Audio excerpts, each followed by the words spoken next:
Welcome to TV double Telugu. ముందుగా headlines చూద్దాం. చంద్రబాబుకు ఓటేస్తే అనకొండ నోట్లో తలపెట్టినట్లేనన్న జగన్. 14 ఏళ్ల పాలనలో చంద్రబాబు ఒక్క హామీనైనా నెరవేర్చారా అని ప్రశ్న. పెన్షన్లు ఇంటికి రాకుండా చంద్రబాబు అడ్డుకున్నారని విమర్శ.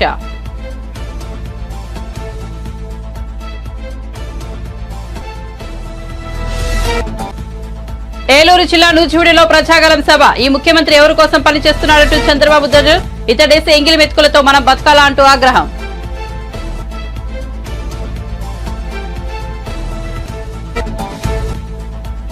బాపట్ల జిల్లా రేపల్లెలో వారాహి విజయబేరి సభ. జనసేన కార్యకర్తల వల్లే తాను ఇన్నేళ్లు నిలబడగలనని పవన్ వెల్లడి. అడ్డగోలుగా దోచుకోవడం కుదరదు, ఇక్కడ పవన్ ఉన్నాడంటూ ఫైర్. ల్యాండ్ టైటిలింగ్ యాక్ట్ లో జగన్ కు లాభం కనిపించిందని విమర్శలు.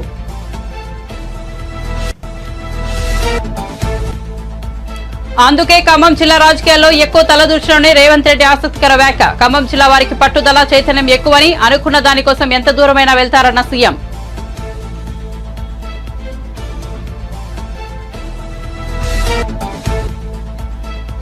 మహిళపై చేయి చేసుకున్న జీవన్ రెడ్డి వీడియోపై స్పందించిన కేటీఆర్. నిజామాబాద్ లోక్సభ నియోజకవర్గ పరిధిలో ఘటన. సోజ్ ఫస్ట్ చేసిన ట్వీట్ ను రీట్వీట్ చేసిన కేటీఆర్. కాంగ్రెస్ దురహంకారమని కేటీఆర్ ఆగ్రహం.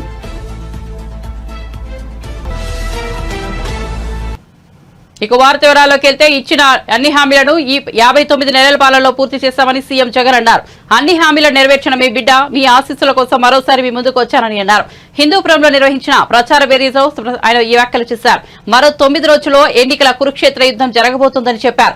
ఇది కేవలం ఎంపీలను ఎమ్మెల్యేలను ఎంచుకునే ఎన్నికలు మాత్రమే కాదని, మీ భవిష్యత్తును నిర్ణయించే ఎన్నికలని అన్నారు. చంద్రబాబుకు ఓటేస్తే పథకాలన్నీ ఆగిపోతాయని, పథకాలు కొనసాగాలంటే వైసీపీకి ఓటు వేయాలని చెప్పారు. పొరపాటున చంద్రబాబుకు ఓటేస్తే అనకొండ నోట్లో తలపెట్టినట్టేనని జగన్ వివరించారు. చంద్రబాబుకు ఓటు వేస్తే చంద్రముఖి మళ్లీ నిద్రలేస్తుందని చెప్పారు. దేవుడి దయ, ప్రజల చెల్లని దీవెనలతో రాష్ట్రంలో ఎన్నడూ జరగని అభివృద్ధి చేసి చూపించామని అన్నారు. మేనిఫెస్టోలోని అన్ని హామీలు అమలు చేశామని చెప్పారు. 14 ఏళ్లు సీఎంగా ఉన్న చంద్రబాబు ఒక్క హామీనైనా నెరవేర్చారా అని ప్రశ్నించారు. చంద్రబాబు వాడు అందరికీ అర్థమయ్యేలా 4 మాటలు మీ బిడ్డ చెప్తాడు. పిండి కొద్ది రొట్టె అనేది ఒక సామెత, ఒక నానుడు. దాని అర్థం పిండి ఎక్కువ ఉంటే రొట్టెలు ఎక్కువ వేసుకోవచ్చు, పిండి తక్కువ ఉంటే రొట్టెలు తగ్గుతాయి. ఇది మనందరికీ కూడా తెలిసిన సామెత. కానీ పిండి ఎంత ఉన్నా కూడా ఆ రొట్టెలు చేసే అధికారం చంద్రబాబుదైతే మాత్రం ఆ పిండి ఆ రొట్టె అన్ని తాను తన వారు తినేయటమే ఒక స్కీమ్ గా పెట్టుకున్నదే చంద్రబాబు పాలన.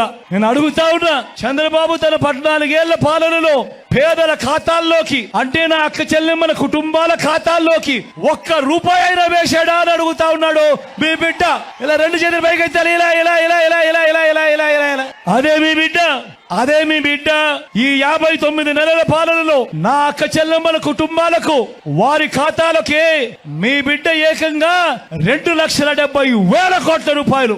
మరొకసారి చెప్తా ఉన్నాను, ఏకంగా 2,70,000 కోట్ల రూపాయలు నేరుగా మీ బిడ్డ బటన్ నొక్కుతా ఉన్నాడు. నా అక్క చెల్లెమ్మల కుటుంబాల ఖాతాల్లోకి నేరుగా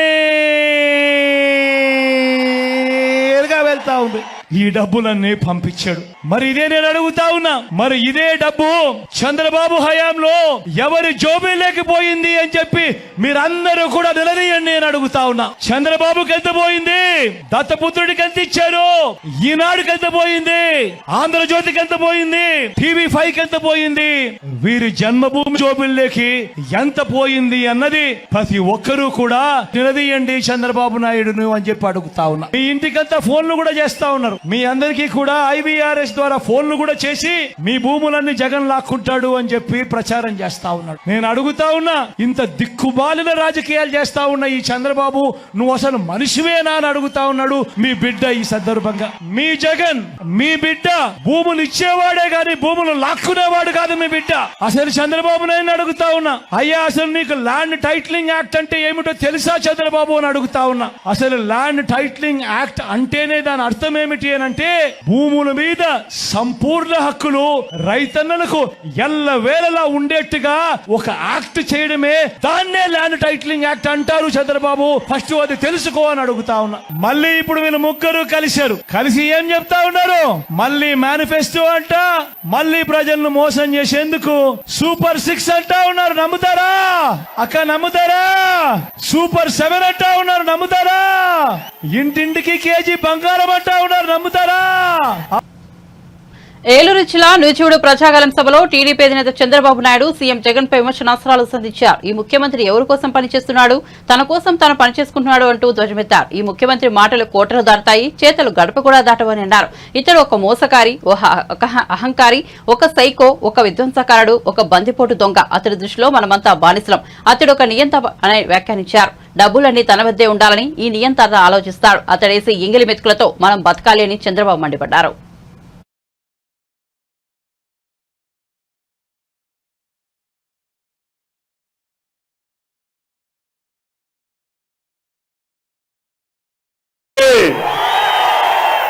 బ్రహ్మాండమైన మెజారిటీ గెలిపిస్తారని చెప్పి గెలిపించాలని మీ అనుచారం. మీలో ప్రజాగళం కింద మిమ్మల్ని చేయనీకలు ఇంకొక పక్క మీ నాన్న ఇచ్చాడా, జగన్ నాన్న ఇచ్చాడా? మీకు రోషం రాలా, కోపం రాలా? వస్తే ఏం చేయాలి? ఏం చేయాలి? దీన్ని చించి చిత్తుగా చేసి ఎక్కడ మారేయాలి? ఎక్కడ మారేయాలి? డస్ట్ వల్ల మారేయాలి. సిద్ధమా తమ్ముళ్ళు? మీరు అడుగుతున్నా, రెడీగా ఉన్నారా అని అడుగుతున్నా. రోషం వచ్చిందా లేదా మీకు? ఇలాంటి వాడు ముఖ్యమంత్రి అయ్యి వారసత్వంగా 1 సెంటు భూమి మా పేదవాళ్ళకి ఇస్తే ఆ సెంటు కూడా ఈయన పేరుతో పెట్టుకుంటాడంట. మీ భూమి మీద కన్ను పడింది. ఇప్పుడు ఇంకో పని చేశాడు, అది కూడా మీరు ఒక్కసారి చూసుకోవాలి. భవిష్యత్తులో ల్యాండ్ రికార్డ్స్ ఏ ఉండవు, అడంగల్ లేదు, 10-1 లేదు, పట్టాదారు పాస్ పుస్తకం లేదు. కడాన ఒక జిరాక్స్ కాపీ ఇస్తానంట ముడ్డు తుడుచుకోవడానికి.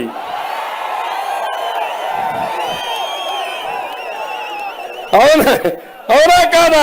రద్దు చేయాలా లేదా? రద్దు చేయాలంటే గట్టిగా చెప్పండి, చెప్పండి.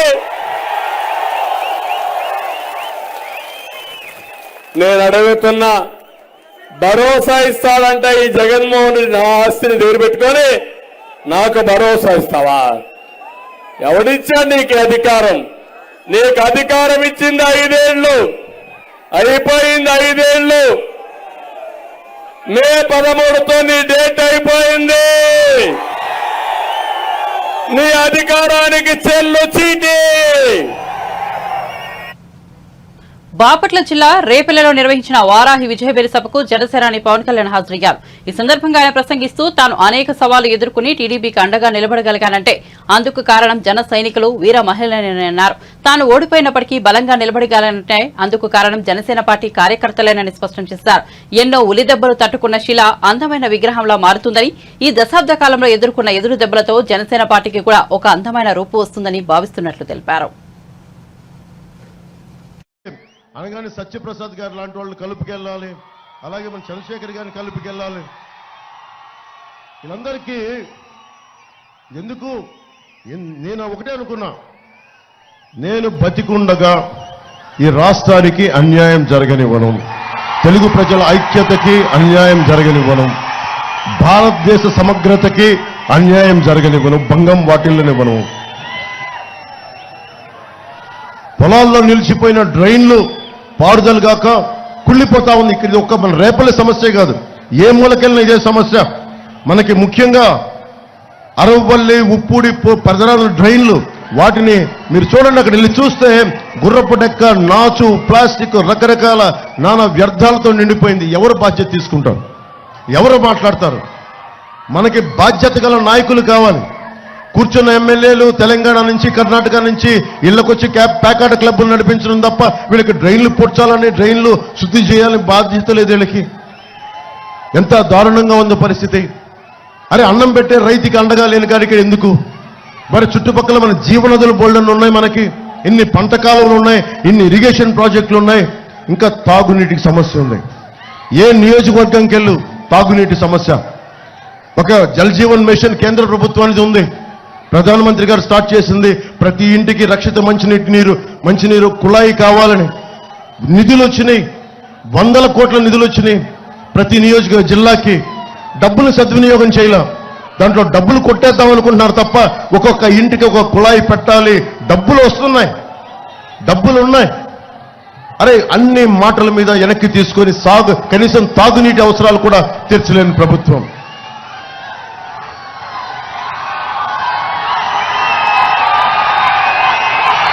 రేపల్లె ఒక సముద్ర తీరం ప్రాంతం ఎంత గొప్పగా డెవలప్ చేయొచ్చు, ఎంత గొప్ప పర్యాటక కేంద్రంగా తయారు చేయొచ్చు. కానీ ఇది పేకాటకి కేర్ ఆఫ్ అడ్రస్గా అయిపోయింది. పేకాటకి యువతకి మనం ఏం చెప్తాం? పేకాటక. అటు మనం గుడివాడికి వెళ్తే పేకాట క్లబ్లు, బందరికి వెళ్తే పేకాట క్లబ్లు, అటు ఉత్తరాంధ్ర వెళ్తే పేకాట క్లబ్లు, మట్టి మాఫియాలు, దోపిడీలు, దాడులు తప్ప ఒక్క అభివృద్ధి లేదు. మాట్లాడదామంటే భయపెడతారు, నోరు తెరుద్దామంటే గొంతులోకేద్దాం అంటారు. అరే బలంగా అంటే అందరినీ మనకి విచ్ఛిన్నం చేద్దామని. మనం భయపడితే సమాజంలో అభివృద్ధి రాదు. నేను మీకు ధైర్యం ఇవ్వడానికి వచ్చాను. మీ ప్రాణానికి నా ప్రాణం అడ్డు. అభివృద్ధి జరగాలి.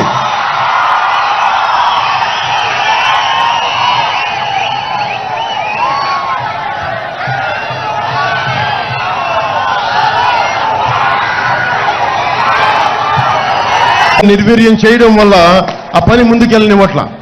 అలాగే మనం కూర్చోబెట్టి స్వభావం రీత్యా ఇది ఇసుక నేల, డ్రైనేజ్ మురికి నీరు బయటికి రావడం వల్ల అస్తవ్యస్తంగా అయిపోద్ది. దీని గురించి మాట్లాడేవాడు ఎవడు? పేకాట క్లబ్ల మీద ఉన్న జోరు హుషారు ప్రజా సమస్యల మీద, తాగునీటి సమస్యల మీద లేదు. ఇందాక చెప్పినట్టుగా land titling act, land grabbing act, అది జగన్ ల్యాండ్ గ్రాబింగ్ యాక్ట్. అది ముందేం చేశాడు? ఖమ్మం జిల్లా వారికి పట్టుదల చైతన్యం ఎక్కువని, అనుకున్న దానికోసం ఎంత దూరమైనా వెళ్తారని, అందుకే తాను ఖమ్మం జిల్లా రాజకీయాల్లో ఎక్కువగా తలదూర్చునని ముఖ్యమంత్రి రేవంత్ రెడ్డి ఆసక్తికర వ్యాఖ్యలు చేశారు. శనివారం ఖమ్మంలో నిర్వహించిన కాంగ్రెస్ జనతీర్థ సభలో ఆయన పాల్గొన్నారు. ఈ సందర్భంగా మాట్లాడుతూ ఖమ్మం జిల్లా ప్రజలపై ఉప ముఖ్యమంత్రి బట్టి విక్రమార్కపై ప్రశంసలు కురిపించారు. ఉమ్మడి ఖమ్మం జిల్లా పోరాటం, చైతన్యం, పట్టుదల మిగతా తెలంగాణ ప్రాంతానికి ఆదర్శం. మా మిత్రుడు బట్టి విక్రమార్క అప్పుడప్పుడు నవ్వుతూ అంటుంటూ, అయ్యా నాయన ఎవరితోనైనా పెట్టుకోవచ్చు కానీ మీ ఖమ్మం జిల్లా వాళ్ళతో పెట్టుకోవద్దు అంటున్నాను. ఎందుకంటే మీరు అనుకున్న దానికోసం ఎంత దూరమైనా వెళ్లి కొడతానని పేర్కొన్నారు. ఖమ్మంలో 100 మీటర్ల గోతి తీసి పాతి పెట్టింది ఈ ఖమ్మం జిల్లా అని నేను చెప్పదలుచుకున్నా.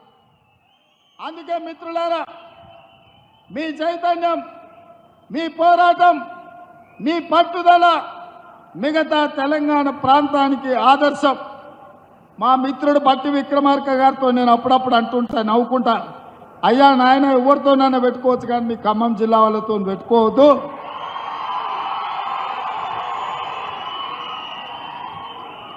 ఎందుకంటే ఎంత దూరమైనా మీరు అనుకున్న దానికోసం కొట్లాడతారు. అందుకే నేను ఎప్పుడు కూడా ఖమ్మం జిల్లా రాజకీయాలలో ఎక్కువ తల దూర్చకుండా దగ్గరగా ఉన్నట్టే ఉండి దూరంగా ఉండి నమస్కారం పెడుతుంటా. ఆనాడు వైఎస్ రాజశేఖర రెడ్డి గారు ముఖ్యమంత్రిగా ఉన్నప్పుడు కూడా ఢిల్లీ పెద్దలు చెప్పిండ్రు, ఉమ్మడి రాష్ట్రంలో 23 జిల్లాలు ఉంటే నువ్వు 22 జిల్లాలకే ముఖ్యమంత్రివి, ఖమ్మం జిల్లాలో మాత్రం ప్రతి కాంగ్రెస్ పార్టీ కార్యకర్త ఒక ముఖ్యమంత్రి ఉంటాడు, వాళ్ళ సమస్యల మీద వాళ్ళే కొట్లాడుకుంటారు, వాళ్ళకు వాళ్ళే నాయకత్వం వహించుకుంటారు, వాళ్ళకు వాళ్ళే పార్టీని గెలిపించుకుంటారు. మనం వాళ్ళకు సహకరించాలి తప్ప మనం వాళ్ళ విషయంలో ఎక్కువ కలగజేసుకోవద్దని ఆనాడు వైఎస్ రాజశేఖర రెడ్డి గారికి చెప్పింది ఈనాటికి నాకు గుర్తుంది. ఎందుకంటే నేను ఒకసారి కాంగ్రెస్లో చేరిన తర్వాత ఢిల్లీలో పెద్దల్ని అహ్మద్ పటేల్ గారిని కలవడానికి పోయినప్పుడు నాకు ఈ విషయాన్ని గుర్తు చేసింది. అందుకే మిత్రులారా, ఈ ఖమ్మం జిల్లా చైతన్యవంతమైన జిల్లా. ఈ ఖమ్మం జిల్లా దేశ రాజకీయాలకు ఒక దిక్సూచి. రాబోయే మార్పును, జరగబోయే పరిణామాలను ముందుగానే గుర్తించి ఈ దేశ ప్రజలకు ఏది మంచిదో ఆ రకమైన నిర్ణయం చేయడంలో మీరందరూ కూడా దిట్ట. అందుకే మిత్రులారా, నిన్నగాక మొన్న చంద్రశేఖరరావు వచ్చిపోయింది మీ దగ్గరికి. ఆయన పాపం నామ నాగేశ్వరరావు గారిని బకర చేయడానికి, ఆయన చెవులో పువ్వు పెట్టడానికి ఆయన చెప్తున్నాడు వచ్చేది సంకీర్ణమే, సంకీర్ణంలో నామ నాగేశ్వరరావు గారిని మంత్రిని చేస్తాను. నేను అడుగుతున్న ఏ సంకీర్ణంలో చేరుతావు? మా కాంగ్రెస్ పార్టీ ఆ ఇంటి మీద కాకిని ఇంటి మీద కూడా వాళ్ళనియదు. మా కార్యకర్తలు ఊరుకోరు. టిఆర్ఎస్ కాకి కాంగ్రెస్ ఇంటి మీద వాళ్తే అక్కడికక్కడనే మా కార్యకర్తలు కాల్ చేస్తారు. ఇక మిగిలింది బీజేపీ కదా, నువ్వు చేరబోయేది బీజేపీలనే కదా చంద్రశేఖరరావు.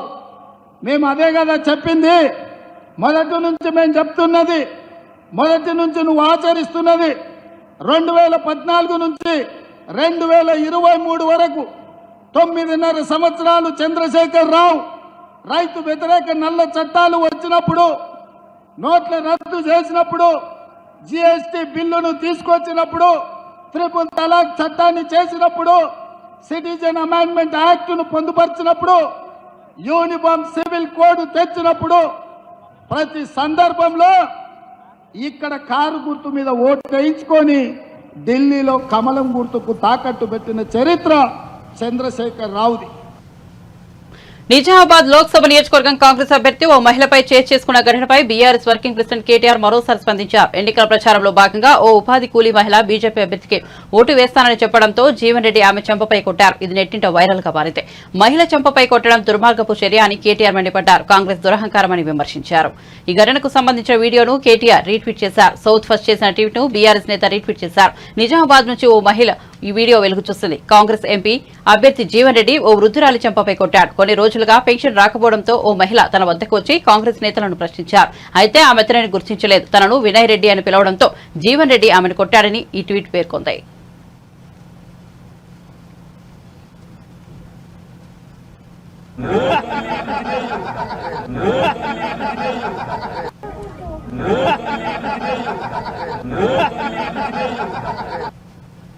ల్యాండ్ టైటిలింగ్ యాక్ట్ పై విపక్షాలు దుమ్మెత్తిపోస్తుండటం పట్ల ఏపీ ప్రభుత్వ సలహాదారు సజ్జల రామకృష్ణారెడ్డి మీడియా సమావేశం నిర్వహించారు. ల్యాండ్ టైటిలింగ్ యాక్ట్ పై తప్పుడు ప్రచారం చేస్తున్నారని మండిపడ్డారు. ఇలాంటి చట్టం రావడం భూ కబ్జాలు చేసే వారికి ఇష్టం ఉండదని అన్నారు. ఇది భూములను రక్షించే చట్టం అయితే ల్యాండ్ గ్రాబింగ్ యాక్ట్ అంటున్నారని విమర్శించారు. 14 ఏళ్లు సీఎంగా ఉన్న చంద్రబాబు వంటి వ్యక్తి ఇలా మాట్లాడొచ్చా అని సజ్జల ఆగ్రహం వ్యక్తం చేశారు. నువ్వు ఎలాగో ఇలాంటి చట్టాలు తీసుకురాలో, ఎవరైనా తీసుకొస్తే నువ్వు హర్షించవు. నీ విషపూరితమైన ఆలోచనతో, నీకున్న పచ్చ మీడియా బలంతో ఇలాంటి ప్రచారాలు చేయగలిగిన శక్తుల అండతో దీన్ని ల్యాండ్ గ్రాబింగ్ అని దుష్ప్రచారం సాగిస్తున్నావంటూ చంద్రబాబుపై ధ్వజమెత్తారు. మనకు పెట్టుకుంది సమగ్ర భూ సర్వే జరగాల. మనము ఇన్నాళ్ళు జరుగుతూ వచ్చింది పేపర్ డాక్యుమెంట్ మీద బేస్ చేసుకొని ఆస్తి వ్యవహారాలు నడుస్తుంటే, అంటే ల్యాండ్ ఉంటుందో ఉండదో సంబంధంలా డాక్యుమెంట్లో ఉంటుంది. ఫలానా రామకృష్ణారెడ్డికి ఇన్ని ఎకరాల భూమి ఉంటుందని, అలా లేకపోయినా కూడా డాక్యుమెంట్ ఉండొచ్చు, లేదా అందులో తేడాలు ఉండొచ్చు. ఇప్పుడు మారాల్చాలనుకున్నది రియల్ గా నీ భూమి ఎంతుందో ఆ భూమికి సంబంధించిన యాక్చువల్ వాస్తవం ప్రతిబింబించేలాగా డాక్యుమెంట్ తయారు చేయడము. అంటే ఇన్స్టెడ్ ఆఫ్ పేపర్ నుంచి భూమి మీదకి పోయేది అది ఎప్పుడు వివాదాలు సృష్టిస్తుంది. ఒకే భూమి మీద 10 రకాల డాక్యుమెంట్స్ ఉంటున్నాయి. ఒకే ల్యాండ్ మీద 2-3 రిజిస్ట్రేషన్ కూడా జరుగుతున్నాయి. ఈ దీని కాకుండా వన్స్ ఫర్ ఆల్ నీ భూమి, నీ ఆస్తి, ఇమ్మూవబుల్ ప్రాపర్టీ ఏది ఉంటే దానికి సంబంధించినంతవరకు అది అపార్ట్మెంట్ కావచ్చు, ఇంకోటి కావచ్చు, ఇంటి స్థలం కావచ్చు, భూమి కావచ్చు, దీనికి సంబంధించినది వాస్తవమైన దీని నుంచి డాక్యుమెంట్ తయారవుతుంది. ఇది పెద్ద ఒక రెవల్యూషనరీ ఎఫర్ట్, రెవల్యూషనరీ ట్రాన్స్ఫార్మేషన్. ఇది ఏం ఓవర్ నైట్ ఎందుకు అవుతుంది? టైం పడుతుంది. పట్టడానికి ముందు సర్వే, సమగ్ర సర్వే జరగాల. ఆ యాక్టివిటీ ఇప్పుడు నడుస్తోంది. అసలు నాకు అర్థం కాదు ఏదంటే, ఇప్పుడు వీళ్ళు అంటున్న ఏ ఆరోపణలు చేస్తుంటారు. ఈ రోజు కూడా అన్యాయం అనేవి చేశారు. అసలు రైతులు లేడంట, ఎవడో సాంబశివుడు అని ఎవడో ఇంకోటి ఎవడో చెప్పి ఈనాడు బ్యానర్ స్టోర్ రాశారు. లేని రైతు, అసలు రైతు లేడు, భూమి లేదు, అసలు జరిగింది వాస్తవం కాదు, ఏమీ లేదు, ఒక కథ కల్పిత కథ రాసేసి జనం మీద వదిలేశారు. కేవలం సర్క్యులేషన్ ఉంది కదా అని చెప్పి నమ్ముతారు. అక్షరం అంటే ఇప్పటికే గౌరవం ఉంటుంది, వాస్తవం ఉంటుంది అని అనుకుంటారు కాబట్టి నమ్ముతారు. చేసి రాసి పడేశాడు జనం మీద. ఇక్కడ కూడా అంతే మిగిలిన వీళ్ళ ప్రచారం. ఇది కాక IVRS కాల్స్ రకరకాలు ఇది పెడుతున్నారు, రోజు ఆరోపణలు, ల్యాండ్ గ్రాబింగ్ అంటాడు, ఆయనకాయన చంద్రబాబు అని ఆయనకాయనే దాని మీద లాక్కుంటూ రోజు ఉపన్యాసాలు ఇస్తున్నారు. నిజంగా ల్యాండ్ గ్రాబింగ్ అనేది ఎప్పుడు జరిగిందంటే 14-19 మధ్య టీడీపీ హయాంలో జరిగింది. దానికి చెక్ పెట్టడానికి ఇప్పుడు జగన్మోహన్ రెడ్డి గారికి తీసుకొస్తున్నారు. మీకు గుర్తుందా? బాగా మీకు గుర్తుందా? వెబ్లాండ్ అని తెచ్చినప్పుడు, వెబ్లాండ్ అనేది తెచ్చి డిజిటలైజేషన్ చేస్తున్నామని మొదలు పెట్టిన దాంట్లో కింద పేర్లు మార్చి, పేరు ఒక రైతుది ఒక పేరు ఉంటే ఆ పేరు తీసేసి ఇంకో పేరు పెట్టి చేసుకుని తమకున్న అధికార బలంతోనో లేక రాజకీయ బలంతోనో కండ బలంతోనో ధన బలంతోనో దాని మీద డాక్యుమెంట్ చేసుకుని సేల్ చేసేసి రిజిస్టర్ చేసేసి డబ్బులు తీసుకుని ఉడాయిస్తే 1000 ఎకరాలు ఈ రోజుకు డిస్ప్యూట్ రిజాల్వ్ కాల. తెలియదా? అందరికీ ప్రజలకు తెలియదా? రైతులకు తెలియదా? 1000 ఎకరాలు. ఎందుకంటే పేపర్ మీద ఉంటే చాలు, రిజిస్ట్రేషన్కి ఏముంది, పేపర్ మీద డాక్యుమెంట్ ఉంది, రిజిస్టర్ చేసేసారు, లిటిగేషన్ స్టార్ట్ అయింది. ఈ రోజుకు రిజాల్వ్ కావట్లా.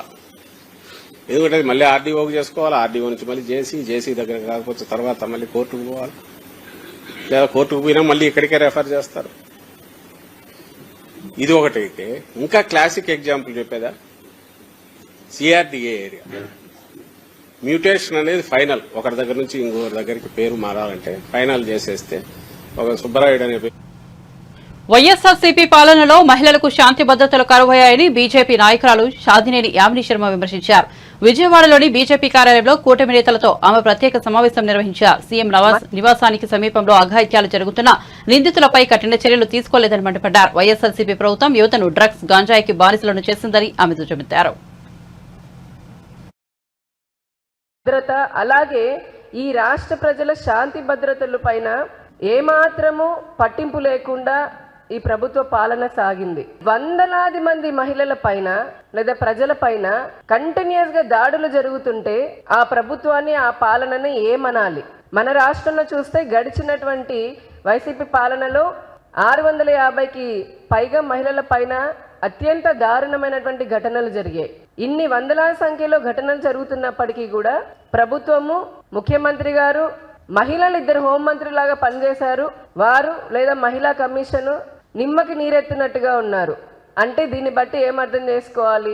మనకు అర్థం కావట్లేదు. ఈ ప్రభుత్వము అసమర్థ పాలన, అసమర్థ ప్రభుత్వము, చేతగాని ప్రభుత్వము, ఏమాత్రము బాధ్యత లేనటువంటి ప్రభుత్వము, నిర్లక్ష్యంతో కూడినటువంటి ప్రభుత్వం అని చెప్పని మనకు తెలుస్తూ ఉంది. 2019 నుంచి 21 వరకు ఉన్నటువంటి మనం NCRB రిపోర్ట్ తీస్తే గనక అక్షరాల 22,278 మహిళలు, దాంట్లో 7,920 మంది బాలికలు, వారందరూ మిస్సింగ్ అయిపోయారు. మిస్సింగ్ అంటే కనపడట్లేదు ఈ రాష్ట్రంలో. అప్పుడప్పుడు వచ్చి డీజీపీ లేదా కొంతమంది ఎస్పీలు వచ్చి మాట్లాడతారు, మా రాష్ట్రంలో మా పోలీసు వ్యవస్థ బాగా భద్రతనిస్తుందని. మేము ప్రశ్నిస్తున్నాం, పదే అడిగాము శ్వేతపత్రం రిలీజ్ చేయమని. కానీ ఇంతవరకైనా సరైన లెక్కలు చెప్పారా? ఆ 22,000 మంది పేర్లు వీళ్ళు, లేదా అందులో ఎంతమంది తిరిగి తెచ్చాము, ఒకవేళ నేరాలు జరుగుంటే కనుక కిడ్నాపులు ఇట్లాంటివి జరిగి ఉంటే వారిపైన పలానా సెక్షన్ కింద, పలానా చట్టం కింద కేసులు పెట్టాము అని ఏమైనా చెప్పే ధైర్యం నిజంగా ఈ రోజున రాష్ట్ర ప్రభుత్వానికి ఉందా? వ్యభిచారం కోసం మహిళలను అక్రమ రవాణా, హ్యూమన్ ట్రాఫికింగ్ చేసేటటువంటి రాష్ట్రాల్లో ఆంధ్రప్రదేశ్ 3వ స్థానంలో ఉంది. అభివృద్ధిలో నెంబర్ 1 స్థానంగా ఉన్నటువంటి రాష్ట్రము, ఉండాల్సినటువంటి అన్ని సహజ వనరులు ఉండి అభివృద్ధిలో నెంబర్ 1 సాధించాల్సినటువంటి ఉండాల్సినటువంటి రాష్ట్రము ఈ రోజున హ్యూమన్ ట్రాఫికింగ్ లో 3rd ప్లేస్ లో ఉంది. డ్రగ్స్ మనందరూ తెలిసిందే, వేలాది కిలోల డ్రగ్స్ కానీ, గంజాయి, లక్షల మద్యాన్ని ఏమంటారు లీటర్లు ఏరులై పారుతున్నటువంటి మద్యానికి కేర్ ఆఫ్ అడ్రస్ లాగా నెంబర్ 1 లాగా ఉంది. కానీ ప్రజలని రక్షించే క్రమంలో అట్టడుగు స్థాయిలో ఈ రాష్ట్రం ఉంది. దీనివల్ల మహిళలు ఇప్పుడు చాలా చోట్ల చూసాము, సీఎం ఇంటి పక్కనే జరిగింది. దానికి కారణాలు ఎవరు? అక్కడ సీతానగరం దగ్గర జరిగినప్పుడు బ్లేడ్ బ్యాచ్, అక్కడ ఉన్నటువంటి గంజాయి బ్యాచ్ కాదా? అలా రాష్ట్రంలో చూస్తే గుంటూరులో నడి బొడ్డున ఒక అమ్మాయిని నరికి చంపారు. ఇక్కడ విజయవాడ ప్రభుత్వ ఆసుపత్రిలో ఒక అమ్మాయి పైన అత్యాచారం జరిగింది. సీఎం సొంత జిల్లా కడప జిల్లాలో, అలాగే పులివెందులలో కూడా మహిళ పైన అత్యాచారం జరిగింది. ఎంతో మంది ఎస్సీ మహిళల పైన, దళిత గిరిజనుల పైన కేసీఆర్ ఏం చేస్తే దానికి వ్యతిరేకంగా చేయాలన్న ధోరణిలో ముఖ్యమంత్రి రేవంత్ రెడ్డి వైఖరి ఉందని బీఆర్ఎస్ వర్కింగ్ ప్రెసిడెంట్ మాజీ మంత్రి కేటీఆర్ ఆరోపించారు. రాజన్న సిరిసిల్ల జిల్లా సిరిసిల్ల పట్టణంలోని తెలంగాణ భవన్లో ఏర్పాటు చేసిన మీడియా సమావేశంలో మాట్లాడారు. కొత్త జిల్లాల ఏర్పాటు ప్రజల ఆకాంక్షకు అనుగుణంగా ప్రజా ఉద్యమాలలో ఏర్పాటు చేసినట్లు కేటీఆర్ చెప్పారు. పార్లమెంట్ స్థాయికి ఒక జిల్లా ఉండాలని కాంగ్రెస్ నేతలు చెబుతున్నారని వివరించారు. 33 జిల్లాలో ఏ జిల్లాలను తొలగిస్తారో, ఏ జిల్లాలను ఉంచుతారో వెల్లడించాలని డిమాండ్ చేశారు. రుణమాఫీ 6 గ్యారంటీల అమలుపై రేవంత్ రెడ్డి తేదీలు మార్చుతున్నారని ఎద్దేవా చేశారు. రేవంత్ రెడ్డి గారు ఇవాళ రాష్ట్రాన్ని నడిపిస్తున్న విధానం కనబడతాం. రేవంత్ రెడ్డి గారి నుంచి ఆశించింది ఏంటంటే, మేము రాజన్న సిరిసిల్ల జిల్లాను కొనసాగిస్తాం, కొత్త జిల్లాలను ఇట్లే కొనసాగిస్తాం, అధికార వికేంద్రీకరణ వల్ల, పరిపాలనను వికేంద్రీకరించడం వల్ల ప్రజలకు అధికారులు చేరువైనారు, సంక్షేమ ఫలాలు మంచిగా అందుతున్నాయి, కలెక్టర్లు, జిల్లా స్థాయి అధికారులు అందరూ కూడా ఇక్కడే కొలువు ఉండడం వల్ల, చిన్న జిల్లాలు కావడం వల్ల ప్రజలకు లాభం జరిగింది, నా తప్పు నేను తెలుసుకున్నాను, నాకు బుద్ధి వచ్చింది, చెంపలేసుకుంటున్న జిల్లాలను కొనసాగిస్తున్నా అని చెప్తాడేమో అనుకున్నా. కానీ ఈ ముఖ్యమంత్రి వైఖరి ఎట్లా ఉందంటే, కేసీఆర్ ఏం చేస్తే దానికి ఉల్టా చేయాలి. కేసీఆర్ గారు 3,000 కోట్ల రూపాయల బతుకమ్మ చీరల ఆర్డర్లు ఇచ్చినారు. ఇక్కడి బతుకు నిలబెట్టినారు, సిరిసిల్ల నేతన్నల బతుకు నిలబెట్టిండు. నెలకు 15-20 రూపాయలు సంపాదించుకునే విధంగా, గౌరవప్రదంగా జీవించే విధంగా సిరిసిల్ల నేతన్నలకు ఒక గౌరవాన్ని ఇచ్చింది కేసీఆర్ ప్రభుత్వం. జిల్లా ప్రజలకు కాంగ్రెస్ పార్టీ స్పష్టత ఇయ్యాలి. అసలు రాజన్న సిరిసిల్ల జిల్లాను కొనసాగిస్తారా, తీసేస్తారా? 33 జిల్లాల్లో 17 జిల్లాలనే చేయదలుచుకుంటే ఏ 16 జిల్లాలు మీరు తీసేస్తారు? నాగర్ కర్నూలు పార్లమెంట్ లో 3 జిల్లాలు ఉన్నాయి. నాగర్ కర్నూలు జిల్లా ఉంది, వనపర్తి జిల్లా ఉంది, అదేవిధంగా గద్వాల జిల్లా ఉంది. మరి దేన్ని ఉంచుతారు, దేన్ని తీసేస్తారో తేడతెల్లం చేయాలి ముఖ్యమంత్రి రేవంత్ రెడ్డి, ఆయన కాంగ్రెస్ పార్టీ వాళ్ళు. నేను డిమాండ్ చేస్తా ఉన్నా, ఇంకొక డిమాండ్ కూడా నేను చేస్తా ఉన్నా రాజన్న సిరిసిల్ల వేదికగా, ఇకనైనా చేసిన తప్పుకు చెంపలేసుకోండి, బుద్ధి తెచ్చుకోండి. సిరిసిల్లలో మళ్ళీ నేతన్నల ఆత్మహత్యలు తిరిగి ప్రారంభమైనాయి. ఇప్పటికైనా కొద్దిగా జ్ఞానం తెచ్చుకొని బుద్ధిహీనంగా ప్రవర్తించడం మానుకొని, ఇంకా పిచ్చివాగుడు మాగడం మానుకొని, ఇప్పటికైనా మరి నేతన్నలకు తిరిగి ఆర్డర్లు ఇవ్వండి. ఇచ్చి బతుకమ్మ చీరకు మేము 3,000 కోట్ల ఆర్డర్లు ఇస్తే 5-6 ఏళ్లలో నీకు దమ్ముంటే 6,000 కోట్ల ఆర్డర్లు ఇంకా మంచి చీరలు తయారు చేయించు, లేదా కాటన్ పరిశ్రమకు ఊతమిచ్చే విధంగా వ్యవహరించు. అంతేగాని మూర్ఖుడిలాగా ఇవాళ ప్రజల ఉసురు తీసుకునే విధంగా, నేతన్నల ఉసురు తాకే విధంగా ఈ దిక్కుమాలిన రాజకీయాలు చేయవద్దని చెప్పి కూడా రేవంత్ రెడ్డి గారికి నేను విజ్ఞప్తి చేస్తా ఉన్నా. మీ వైఖరి ఏంది అసలు? నేత కార్మికులను ఆదుకుంటారా, లేకపోతే వాళ్ళు చస్తా ఉంటే చూస్తా ఊరుకుంటారా చెప్పాలని చెప్పి కూడా నేను డిమాండ్ చేస్తా ఉన్నా. నిన్న మేము ఊహించింది, ఆశించింది ఈ ప్రాంతంలో ప్రజలకు సాంత్వన చేకూర్చే మాటలు. నిన్న మొన్నటి దాకా తంగళ్లపల్లి బ్రిడ్జ్ కింద నీళ్లు కనబడుతుండే మంచిగా, గోదావరి నీళ్ళు. ఇలా మాయమైన రేవంత్ రెడ్డి వచ్చినాయి, దాన్ని ఏం చేస్తావో చెప్పవు. ఇక్కడికి వచ్చినావు, మరి ఇక్కడ బోర్లు ఎత్తిపోతున్నాయి, మళ్ళీ ప్రజలు గొంతెండి నీళ్ల కోసం అలమటిస్తా ఉన్నారు, రైతుల పంటలు ఎండిపోతా ఉన్నాయి, దాని మీద ఒక్క మాట మాట్లాడలేదు. ఇట్లాంటి సిగ్గుమాలిన ప్రభుత్వం, ఇట్లాంటి తుగ్లక్ పాలన ఇవాళ ప్రజలు చూసి అసహించుకుంటా ఉన్నారు, నవ్వుకుంటా ఉన్నారు. నువ్వు చెప్పే అబద్ధాలు, అసత్యాలు ప్రజలు ఇవాళ చీత్కరించుకుంటా ఉన్నారు. 6 గ్యారంటీల్లో 5 అమలు చేసినా అని సిగ్గు లేకుండా నువ్వు బొంకుతుంటే, ఓటింగ్లలో పెట్టుకుంటే ప్రజలు ఇవాళ నవ్వుకుంటున్నారు, చీత్కరించుకుంటా ఉన్నారు. బులెటిన్ ముగించే ముందు హెడ్లైన్స్ మరోసారి చూద్దాం. చంద్రబాబుకు ఓటేస్తే అనుకున్న నోట్లో తలపెట్టినట్లేనన్న జగన్. 14 ఏళ్ల పాలనలో చంద్రబాబు ఒక్క హామీనైనా నెరవేర్చారా అని ప్రశ్న. పెన్షన్లు ఇంటికి రాకుండా చంద్రబాబు అడ్డుకున్నారని విమర్శ.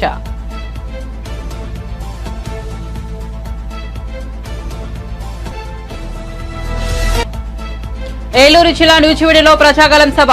ఈ ముఖ్యమంత్రి ఎవరి కోసం పనిచేస్తున్నారంటూ చంద్రబాబు ధ్రువం. ఇతడేసే ఎంగిలి వెతుకులతో మనం బతకాలా అంటూ ఆగ్రహం.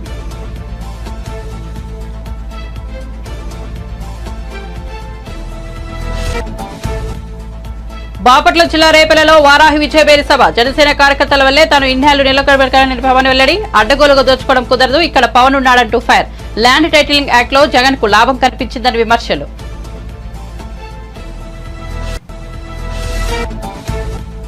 అందుకే ఖమ్మం జిల్లా రాజకీయాల్లో ఎక్కువ తలదూర్చడమని రేవంత్ రెడ్డి ఆసక్తికర వ్యాఖ్య. ఖమ్మం జిల్లా వారికి పట్టుదల, చైతన్యం ఎక్కువని, అనుకున్న దానికోసం ఎంత దూరమైనా వెళ్తారన్న సీఎం.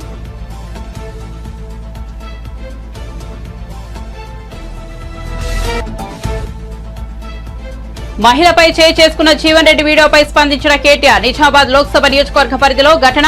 సోత్ ఫస్ట్ చేసిన ట్వీట్ ను రీట్వీట్ చేసిన కేటీఆర్. కాంగ్రెస్ దురహంకారం అని కేటీఆర్ ఆగ్రహం.